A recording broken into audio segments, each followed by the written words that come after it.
Oyen di rumah tuan-tuan, Oyen saya kena hak tu je.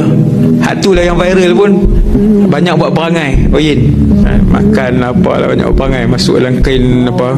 Oyen di rumah kita, Oyen yang sama akan dibangkitkan di mahsyar. Tak tangan di dada macam tu, saya boleh jumpa lagi lah Ustaz Oyen tu. Boleh. Mereka bangun untuk apa Ustaz? Untuk diadili dan menjadi saksi kepada dua makhluk yang ada dosa pahala, iaitu jin dan manusia. Makhluk-makhluk ni termasuk apa-apa binatang yang pernah hidup di atas dunia ni, walaupun dia tak mukallaf, binatang tidak ada dosa pahala, tak masuk syurga neraka. Lepas diadili, binatang-binatang diadili ataupun menjadi saksi kepada orang yang buat kebaikan kepada mereka, Allah akan tukarkan kepada mereka, kunu turaba. Allah Ta'ala beri arahan, jadilah kalian tanah.